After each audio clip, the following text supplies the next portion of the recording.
ॐ ज्ञानतिमिरान्धस्य ज्ञानञ्जनशलाकया चक्षुरुन्मिलितं येन तस्मै श्रीगुरवे नमः। नमो विष्णुपादाय कृष्णप्रेष्ठाय भूतले श्रीमते भक्तिवेदान्तस्वामिन्निति नामिने। नमस्ते सारस्वतदेवे गौरवाणी प्रचारिणे निर्विशेष शून्यवादी पाश्चात्यदेशतारिणे। नमो महावदन्याय कृष्णप्रेमप्रदायते कृष्णाय कृष्णचैतन्यनामने गौरतुसे नमः। जय श्री कृष्ण चैतन्य प्रभु नित्यानंद श्री अद्वैत गदाधर श्रीवासादि गौर भक्तवृंद। हरे कृष्णा कृष्णा कृष्णा हरे हरे, हरे राम राम राम हरे हरे। हरे कृष्णा। सब सभी भक्तों का हार्दिक स्वागत है। आज के हरिनाम चिंतामणि के चर्चा में हम लोग चर्चा कर रहे हैं श्री हरिनाम चिंतामणि। इसका छठवां अध्याय। अ, तीसरा नाम अपराध है गुरु अवज्ञा। प्रामाणिक गुरु शुद्ध वैष्णवाचार्य को गुरु के रूप में प्राप्त करने के पश्चात उनका किस प्रकार से सेवा करना चाहिए उसकी प्रक्रिया का वर्णन कल हम लोग श्रवण किए। उसको जस्ट रिपीट कर देते हैं। गुरु सय्यासन आर पादुका दियान पादपीठ स्नान स्नानोदक छाया रलंघ गुरुराग्रत्यन्य पूजा द्वैत ज्ञान दीक्षा व्याख्या प्रभुत्वादि करि वर्जन यथ यथ गुरुरपाई दर्शन दंडवत पड़ी भूमि करि वंदन गुरु नाम भक्ति ते करि उच्चारण गुरु आज्ञा हेलन करि कदाचन गुरुर प्रसाद सेवा अवश्य करिबे गुरुरा प्रिय वाक्य का गुण कहिबे गुरुर चरण दैन्य लाइबे शरण करिबे गुरुर सद प्रिय आचरण। इस प्रकार से वर्णन भक्तिनाथ ठाकुर किए कि he must humbly surrender to his spiritual master's feet. He must always act in such a way that his spiritual master will be pleased with him. अब आगे वर्णन कर रहे हैं। हे रूप आचार्य कृष्ण नाम संकीर्तने सर्व सिद्धि है प्रभु बल सुक्ति गण। Acting in this way and chanting the holy name of Lord Krishna, Krishna Nam Sankirtan, he attains all perfection. O Lord, this the scriptures say.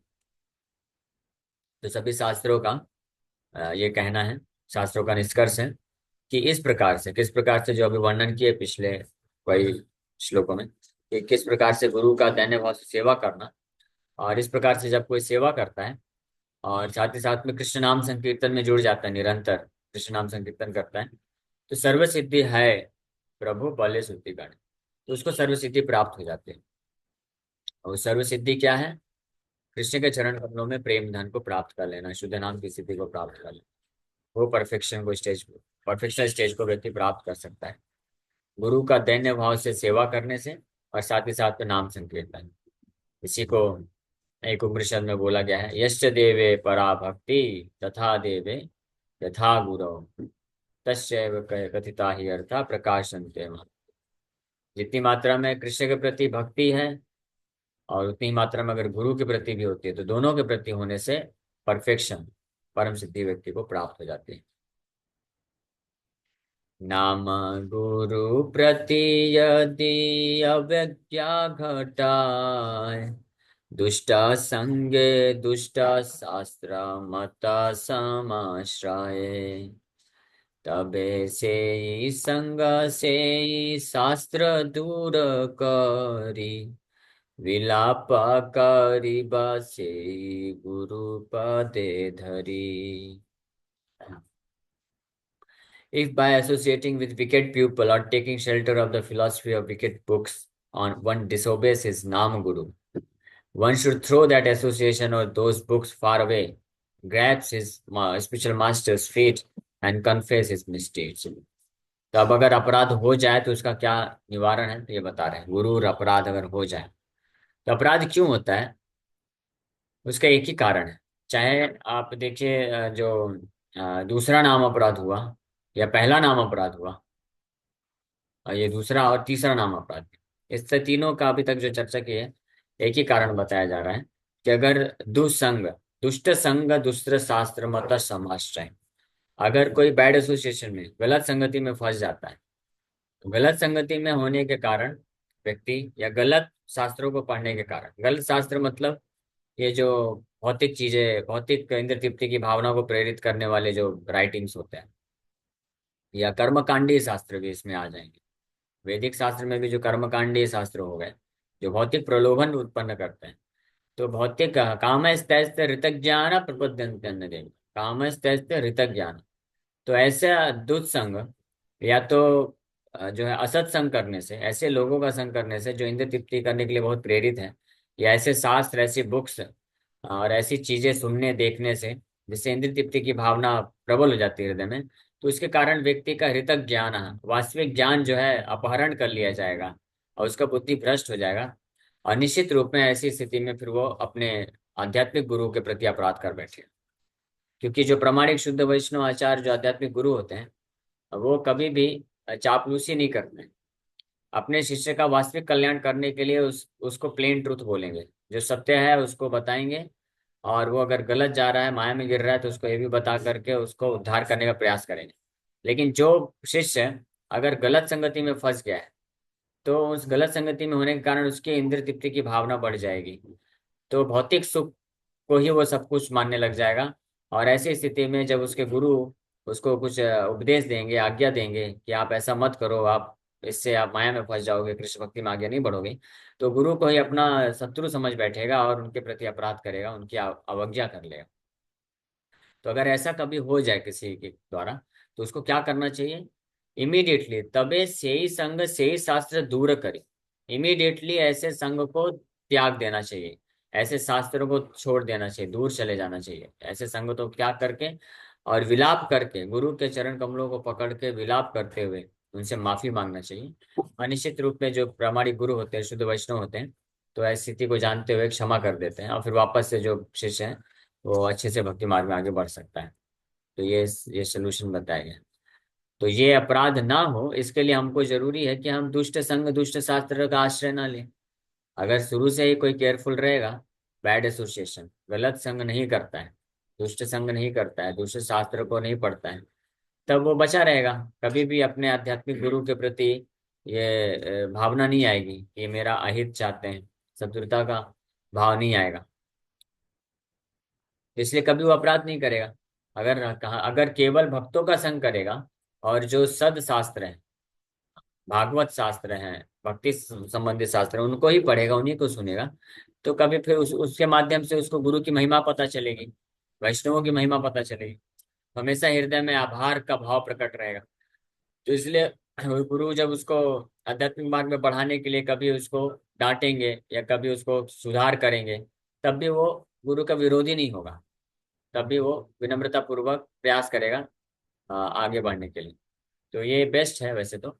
लेकिन कभी कभी दुर्भाग्यवश कुछ भक्त होते हैं, शिष्य होते हैं, वो ऐसे दुष्ट संग या दुष्ट शास्त्र के चक्कर में फंस जाते हैं, और अपने जो आध्यात्मिक गुरु होते हैं, जो उनका वास्तव में हित चाहते हैं, उनके उनको वो अपना शत्रु मान बैठता है।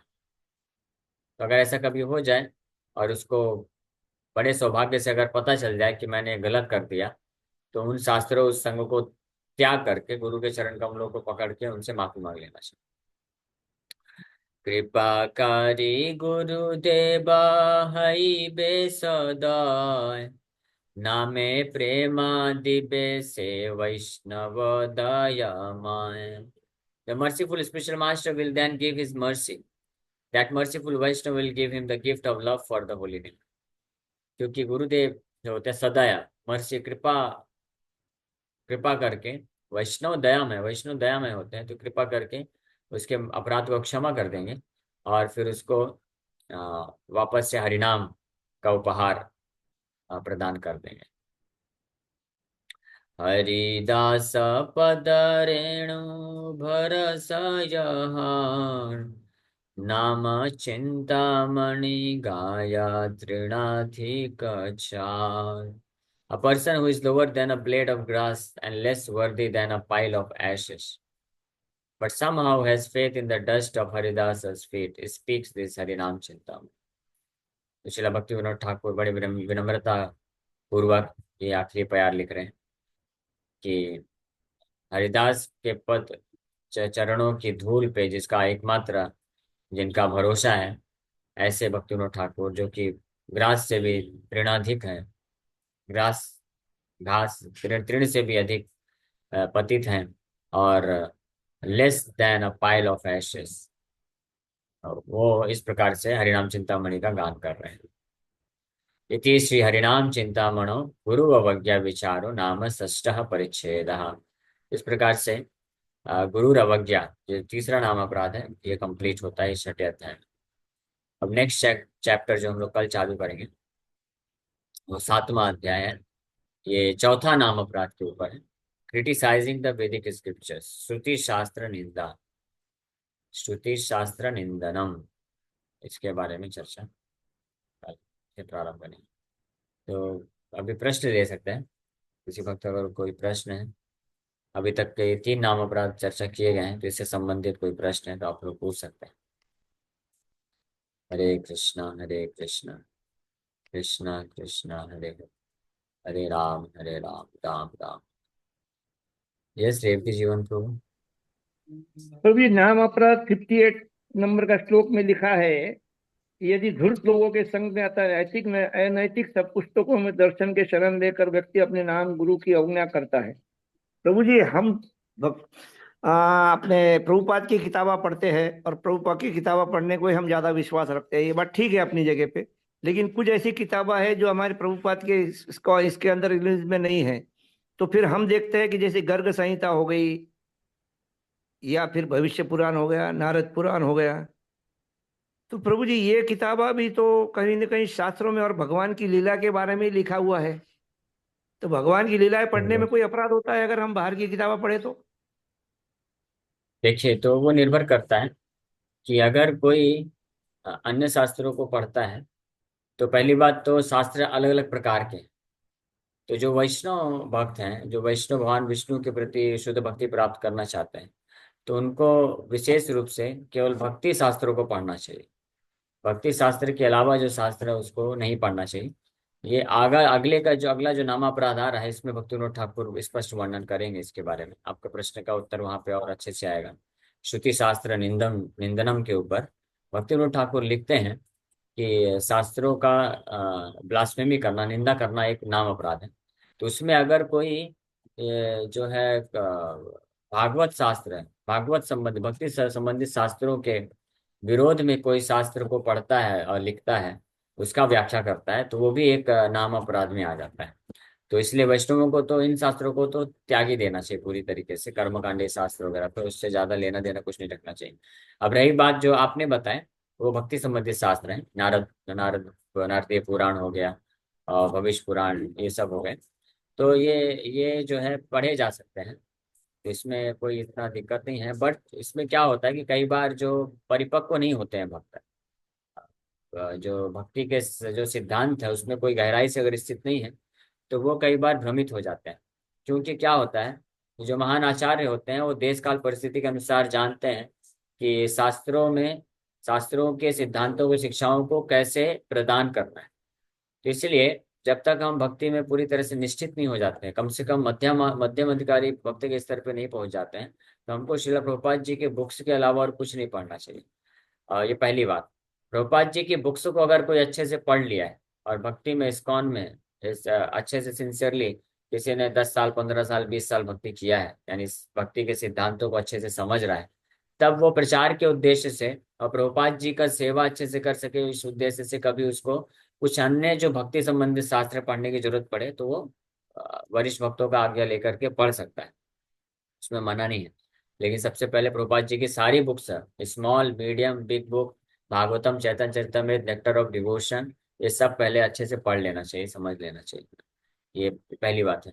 और दूसरी बात कि अन्य जो भक्ति संबंधी शास्त्र भी हैं, उसको पढ़ने का जरूरत केवल उन भक्तों को है जिन जो कोई ऐसी जगह पे, ऐसे स्थान पे, ऐसी परिस्थिति में प्रचार कर रहे हैं जहाँ पे कुछ अन्य ऐसे पुराण हैं जिसमें से कुछ इन्फॉर्मेशन अगर मिलता है ताकि वो प्रचार कार्य को बढ़ा सकें, तो वो उसका इस्तेमाल कर सकते हैं। मेन कंटेंट के रूप में नहीं, बल्कि एक असिस्टेंट के रूप में। लेकिन अन्य जो जो केवल अपना भक्ति करना चाहते हैं तो उनको वो पढ़ने की आवश्यकता नहीं है, क्योंकि अन्य से सिर्फ भ्रमित हो जाएंगे। और तीसरी बात है कि शिला प्रभुपाद जी ऑलरेडी उनकी जो बुक्स हैं वो अपने शास्त्रों में सारे जितने भी अलग अलग पुराण है, उपनिषद हैं, उस सब के रेफरेंस देते हैं। और उन सब को उसका निचोड़ देते हुए सरल भाषा में जो शुद्ध भक्ति मार्ग है उससे अलाइन करते हुए प्रस्तुत करते हैं, ताकि बिना कंफ्यूजन के, बिना विरोधाभास के हम उसको पालन कर सकें। इसलिए जरूरी है। चौथी बात यह है कि हमको पूर्ण श्रद्धा रहना चाहिए कि शिला प्रभुपाद जी के बुक्स में कोई कमी नहीं है। हाँ, भक्ति के स्तर के जो प्रेमा भक्ति का स्तर है, ब्रज की गोपियों के भक्ति के स्तर से लेकर के और वैकुंठ की भक्ति तक, वैकुंठ की भक्ति से लेकर के ब्रज की गोपियों की भक्ति तक का जो भी जरूरत है वो सब श्रील प्रभुपाद जी के बुक्स में है। इसलिए प्रभुपाद जी के जो महान शिष्य हुए हैं, प्रभुपाद जी के बुक्स, प्रभुपाद जी की शिक्षाओं को छोड़कर और अन्यत्र कहीं नहीं गए। आपने नाम सुना होगा हिज होलीनेस गौर गोविंद स्वामी महाराज, जो बहुत प्रसिद्ध हैं इस्कॉन में, जो समाधि के स्तर पे गए और शुद्ध प्रेमा भक्ति को प्राप्त किए। तो वो खुद ये बोलते हैं कि वो खुद प्रभुपाद जी की बुक्स को छोड़कर अन्यत्र कहीं नहीं गए। और महाराज गारंटी देते हुए बोलते हैं कि प्रभुपाद जी की पुस्तकों में, प्रभुपाद जी की बुक्स में गोपियों का प्रेम भी है। कई बार कुछ लोग इस्कॉन में, कई बार कुछ भक्त भ्रमित हो जाते हैं। वो सोचते हैं कि प्रभुपाद जी ठीक है, आत्मा और शरीर के बारे में तो वर्णन करते हैं और कृष्ण तत्व है, गीता का फिलॉसफी, ये सब तो चीजें दिए हैं, लेकिन हमको ब्रज की भक्ति चाहिए, रागानुगा भक्ति चाहिए, गोपी की भक्ति चाहिए, तो वो प्रभुपाद जी के बुक्स में नहीं है। तो इसलिए हम लोग अन्य जो है गोस्वामियों के पास जाएंगे और वो करेंगे, तो वास्तव में भ्रमित होने का चांस रहता है, सहजिया भाव प्रकट हो जाता है, हो सकता है। पांचवी बात है कि हम शिला प्रभुपाद जी के ऋणी हैं। प्रभुपाद जी की कृपा से, हम नहीं बोलूंगा, मैं बोलूंगा, जैसे मैं हूँ, तो मैं तो इस संसार में जो है भटक रहा था, जानवरों के जैसे जीवन यापन कर रहा था, और जानवरों के जैसे ही जीवन यापन करने का प्लानिंग पूरा बना चुका था इस भौतिक संसार में रह करके। तो मेरे जैसे जानवर के तुल्य जो व्यक्ति है, जीवात्मा है, शिला प्रभुपाद जी की कृपा से उद्धार हुआ है। प्रभुपाद जी मेरा उद्धार किए हैं, प्रभुपाद जी के जो महान शिष्य गुरु महाराज हैं वो मेरा उद्धार किए हैं। तो ये मेरा ईमानदारी है उनके प्रति, इसको लॉयलिटी बोलते हैं, लॉयल। ये वफादारी बोल सकते हैं। जैसे कुत्ता होता है ना, तो जो मालिक कुत्ते को खिलाता है, कुत्ते का पालन पोषण करता है, कुत्ते को घर देकर अपने घर पे रखता है, तो कुत्ता उस मालिक के प्रति वफादार होना चाहिए। तो इसलिए हम, हमारी ये वफादारी है, लॉयल्टी है शिला प्रभुपाद जी के प्रति, हमारे गुरु महाराज के प्रति और हमारे जो गौड़ी संप्रदाय के प्रति, कि हम उनको छोड़ करके, उनकी शिक्षाओं को छोड़ करके और अन्यत्र कहीं नहीं जाते हैं। हालांकि हम पूरा रिस्पेक्ट करते हैं जितने भी संप्रदाय हैं, चार संप्रदाय हैं, चारों संप्रदाय प्रमाणिक हैं, उनकी शिक्षाएं भी प्रमाणित हैं, लेकिन हम केवल प्रभुपाद जी की शिक्षाओं पे स्टिक करते हैं, क्योंकि उनकी कृपा से हमारा उद्धार हुआ है। तो ये एक और बात है। ठीक है, क्लियर है। थैंक यू प्रभु, दंडवत प्रणाम। हरे कृष्णा। Thank you. हरे कृष्णा। प्रणाम प्रभु जी। हरे कृष्णा। जय श्री ललिता माता। प्रभु जी, अगर हम कोई ग्रंथ पढ़ते हैं, बीच में जैसे कॉल आ गया, चाहे हम उठ गए पढ़ते पढ़ते, चाहे कोई आ गया बीच में बातें करने लगे, तो इससे भी अपराध लगता है? इसमें अपराध नहीं लगता है, लेकिन अगर हम बारंबार पढ़ रहे हैं या नाम जप कर रहे हैं, कथा श्रवण कर रहे हैं, उसके बीच में बार बार अगर हम कुछ करने के लिए, किसी से मिलने के लिए, बातचीत करने के लिए उठेंगे, तो हमारा जो ध्यान है फिर फोकस नहीं लग पाएगा, मन विचलित होगा। तो फिर हम ध्यान पूर्वक अच्छे से पढ़ नहीं पाएंगे, तो अच्छे से समझ नहीं पाएंगे। इसलिए कोशिश करना चाहिए कि जब हम नाम जप करते हैं तो डिसाइड कर लेना चाहिए कि अभी 1.5 घंटा 2 घंटा हम कुछ नहीं करेंगे, मोबाइल साइलेंट करके रख दीजिए, चुपचाप नाम जप करिए। अगर कुछ नाम जप करते करते कुछ अचानक से विचार आता है कि अरे ये कार्य करना है, तो मन को बोलने का कि अगर ये कार्य मैं 1 घंटे बाद करूंगा तो क्या दुनिया पलट जाएगी। तो ये थोड़ा सा, इसलिए धैर्य बहुत जरूरी है, धैर्य बहुत जरूरी है ना। नाम जप करते समय और कुछ नहीं करना चाहिए। इसी तरह से शास्त्र पढ़ने का भी कुछ ऐसा समय बना लेना चाहिए कि आधा घंटा हम भागवतम पढ़ेंगे और आधा घंटा और कुछ नहीं करेंगे। तो इस तरह से नियम बनाना चाहिए। तो शास्त्र पढ़ते पढ़ते बीच में अगर कुछ इमरजेंसी आ गया तो आपको वहां पे जाके करना पड़ रहा है, तो अपराध नहीं होगा, लेकिन कोशिश ऐसा करना चाहिए। स्पेशली सुबह जो नाम जप करते हैं उसमें बहुत ध्यान रखना चाहिए। नाम जप करते करते किचन में नहीं घुस जाना चाहिए, नाम जप करते करते सब्जी नहीं धोना चाहिए, कुकिंग नहीं करना चाहिए, नाम जप करते करते न्यूज़पेपर नहीं पढ़ना चाहिए। न्यूज़पेपर तो वैसे भी नहीं पढ़ना चाहिए, उसमें कुछ भी न्यूज़ नहीं है, सब पुराना मटेरियल। न्यूज़ का मतलब ही है नेगेटिविटी एवरीवेयर सीन। ये भौतिक जगत वैसे ही निगेटिव है, और न्यूज़ पढ़ के और निगेटिविटी क्यों लाना। न्यूज़पेपर बोल रहे हैं तो ये भी समझ लीजिए यूट्यूब सोशल मीडिया, इंस्टाग्राम, ये सब फालतू चीजें हैं। ये सब चलाते चलाते नाम जप नहीं करना चाहिए। ठीक है, एक हाथ से, जैसे एक हाथ से माला जप कर रहे हैं तो अंदर की ओर अंगूठा जा रहा है, दूसरे हाथ से कुछ लोग ऊपर की ओर अंगूठा। तो इसका मतलब क्या हुआ कि इधर से आप अंदर की ओर कर रहे हैं, भक्ति सुकृति अंदर कर रहे हो, इधर से उड़ा रहे हैं। तो इधर से जितना अंदर आया इधर से चला गया। इसलिए अगर नाम जप करते करते कोई वक्त सोशल मीडिया चला रहा है, व्हाट्सएप चला रहा है, यूट्यूब चला रहा है, तो फिर तो काउंटर बैलेंस होता जा रहा है सब कुछ। ठीक है, तो ध्यान, कहने का मतलब है ध्यान पूर्वक करना चाहिए। क्लियर है? जी प्रभु, thank you so much. Hare Krishna. Hare Krishna. Yes sir, Rita Singh माता जी। हरे कृष्णा प्रभु जी, प्रणाम। हरे प्रभु जी, कृष्ण। जैसे मैं भागवतम और गीता पढ़ती हूँ प्रभु जी, पर मुझे संस्कृत नहीं आता है, तो मैं श्लोक नहीं पढ़ती हूँ प्रभु जी। तो प्रभु जी अपराध है कि क्या है? नहीं, अपराध नहीं है। अपराध नहीं है। अगर श्लोक पढ़ने नहीं आ रहा है तो डायरेक्ट प्रभुपाद जी का अनुवाद और तात्पर्य पढ़ के भी उसके अर्थ को हम्म। समझ के अपने जीवन में अप्लाई करें।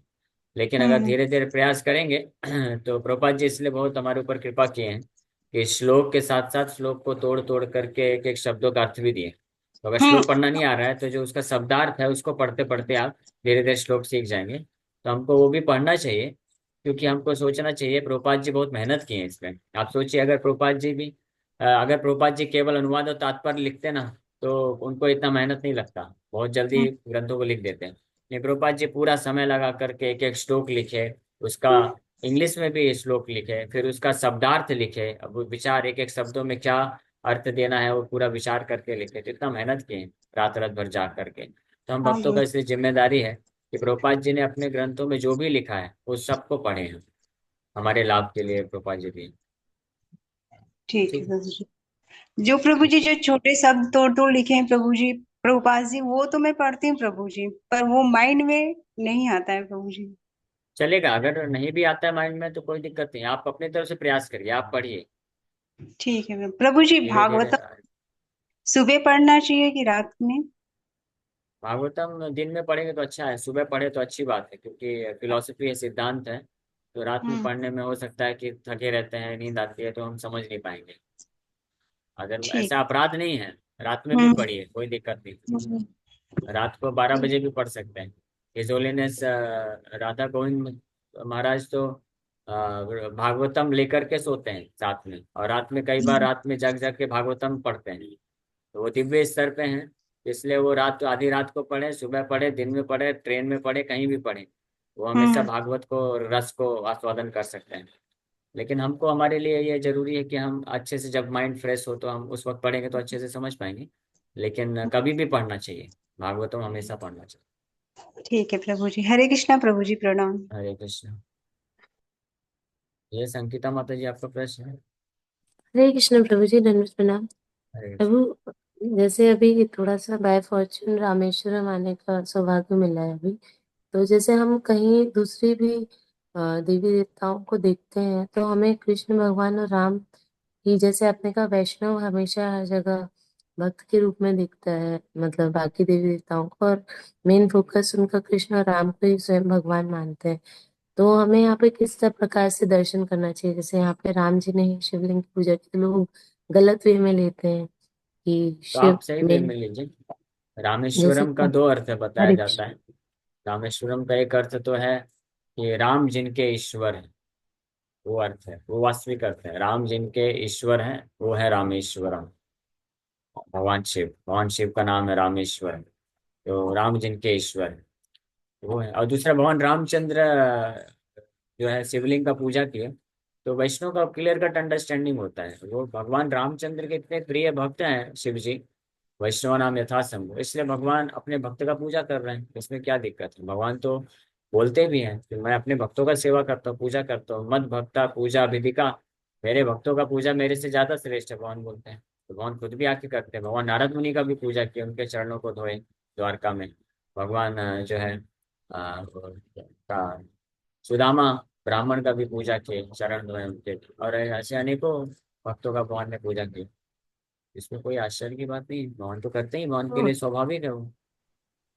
और प्रभु, सीता माँ ने जैसे स्वयं बनाया शिवलिंग, तो इस भाव से भी अगर हम देखते हैं तो क्या गलत है? राम जी की अर्धांगिनी है, मतलब वो चीज, मतलब हाँ हाँ, तो सीता माँ राम की जी तरफ भी सेवा करना रिस्पेक्ट। चाहते हैं। जी। राम जी सेवा करना चाहते हैं, माता सीता उनकी पत्नी होने के नाते पत्नी का धर्म किया उन्होंने कि पति की जो इच्छा है उसकी पूर्ति करें। पति अगर सेवा करना चाहते हैं, भगवान शिव का पूजा करना चाहते हैं, तो मैं उनको सहायता करूंगी। तो उन्होंने वो कार्य किया। राम जब सीता माता, के लिए एक जब इक्वल भगवान, रिस्पेक्ट अ, होना सही है ना प्रभु? मैं समझा नहीं, पहले एक एक एक राम। करके लीजिए, एक एक प्रश्न का उत्तर देने दीजिए, नहीं तो फिर खिचड़ी हो जाएगा।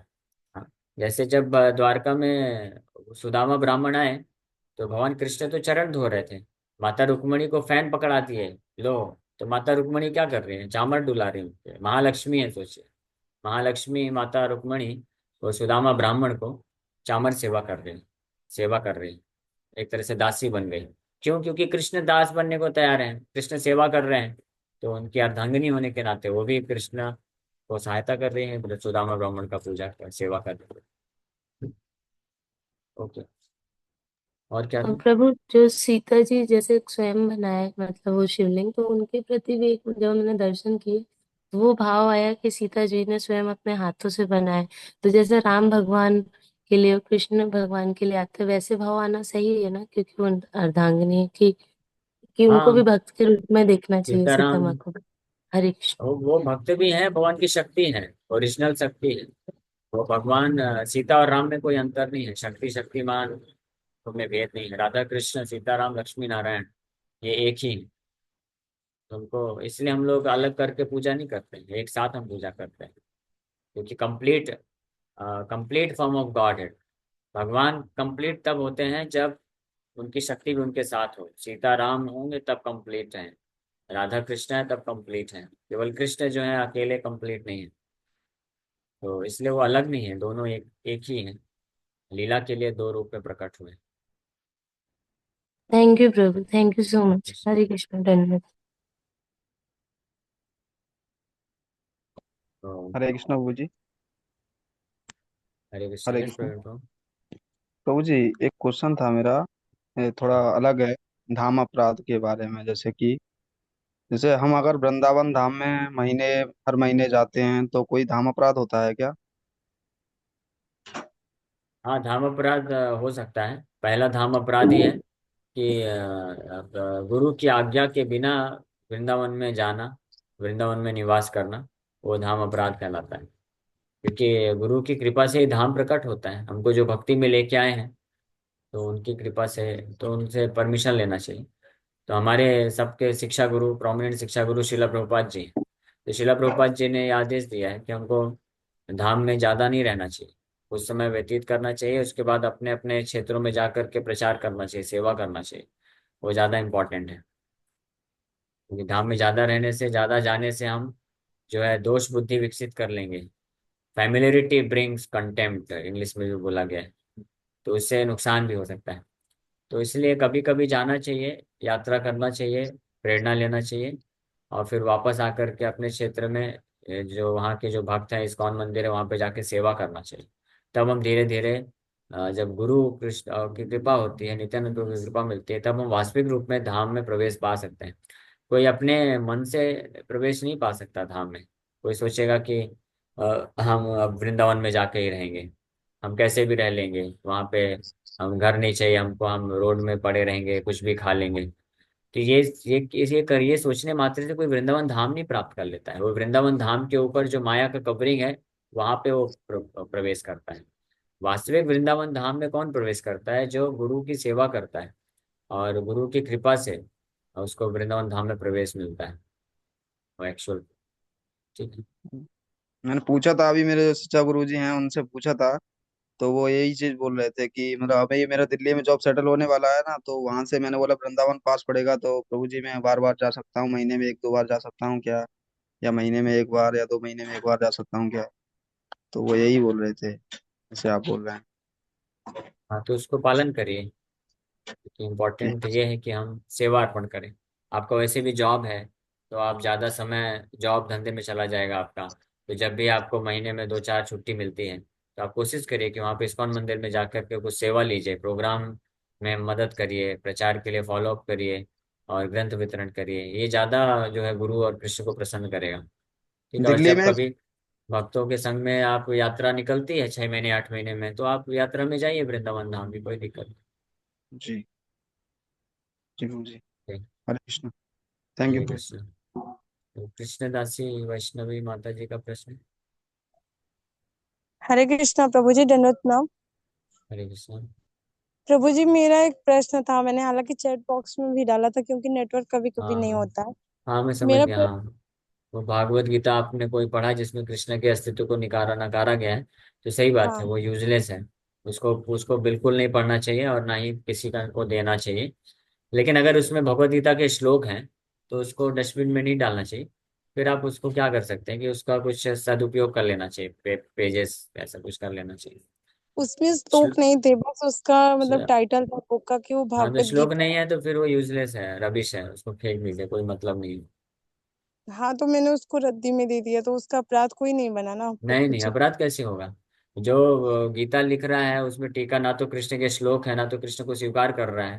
कृष्ण को भगवान भी मेंशन नहीं है उसमें, तो केवल अपनी विचारधारा लिखा है उस व्यक्ति ने, तो गीता है ही नहीं वास्तव। जी थैंक यू प्रभु जी, हरे कृष्णा, दंडवत प्रणाम। हरे कृष्ण। क्या हाँ पूछिए। प्रभु, जैसे यहाँ पे अभी आए हैं रामेश्वरम, तो मेरा वृंदावन जाने का था पर जैसे अभी आपने बताया धाम अपराध और ये, तो खुद से हो ही नहीं पा रहा है, मतलब हम कितना भी ट्राई कर पा रहे हैं पर वृंदावन नहीं जा पाए, तो क्या ये हम बहुत ज्यादा मतलब अपराधी हैं इसलिए नहीं बुला रहे हैं? जैसे बोलते राधा रानी बुलाती नहीं, हैं तभी जरूरी जा नहीं है पाते अपराधी के होने का। अभी हाँ, मैं भी 2 साल में पिछले अगर 4 5 साल में देखा जाए तो मैं जितना वृंदावन गया अभी इस यात्रा में गया, और बाकी उसके अलावा जो भी गया गुरु महाराज का कुछ फंक्शन हुआ तभी जा पाया। व्यास पूजा में जाता था दिल्ली तो वहां से 2 दिन वृंदावन चला गया, और फिर अभी महाराज का जब तिरुभाव हुआ तब वृंदावन गए, अदरवाइज जाने को नहीं होता है।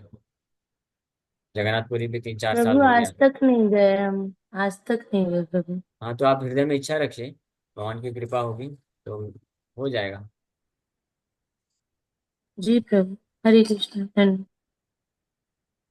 घर के काम करते करते हरे कृष्ण महामंत्र नहीं बोल सकते, माता जी के लिए एक स्थान पर बैठकर नाम जप करना मुश्किल होता है। मैं समझा नहीं, क्या प्रश्न है? हरे कृष्णा प्रभु जी, पंचांग प्रणाम। हरे हरे प्रभु जी, कृष्ण। मतलब हम 16 माला करते हैं, बस 16 माला से हमें एक्स्ट्रा नाम जप करना हो तो हर समय मतलब बैठकर तो एक जगह पे, जैसे घर के काम कर रहे हैं, खाना कुकिंग कर हम रहे तो हैं या काम कोई करते भी काम करते कर रहे करिए। हैं, हाँ, कर सकते हैं। आप काम करते करते कुकिंग कोई करते करते भी नाम जप कर सकते हैं। मतलब कोई अपराध तो नहीं बनेगा उसे? नहीं नहीं, अपराध क्यों होगा, ये तो अच्छी बात है। हम कुछ भी काम करते हैं उस वक्त भी नाम लेते रहना चाहिए हमेशा। 16 माला कम से कम तो बैठ के माला में जप करना है, वो अनिवार्य है। लेकिन ठीक है। उसके अलावा जब भी हम कुछ भी काम धंधा करते हैं तो बिना माला के भी नाम लेते लेते काम करते रहना चाहिए। ठीक है। हरे कृष्णा प्रभु जी, पंचांग प्रणाम। हरे कृष्ण। ठीक है, थैंक यू वेरी मच, यहीं पे विराम करेंगे। हरे हरे कृष्ण। कृष्णा प्रभु जी, पंचांग प्रणाम नहीं कर सकते हैं?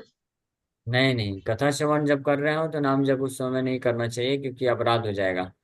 क्योंकि कथा भी भगवान से अच्छा। अभिन्न है और नाम भी भगवान से अभिन्न है। तो अगर आप नाम जप करेंगे, नाम पे ध्यान करेंगे तो कथा में ध्यान नहीं जाएगा, कथा सुनते सुनते करेंगे नाम जप तो नाम पे ध्यान नहीं लगेगा।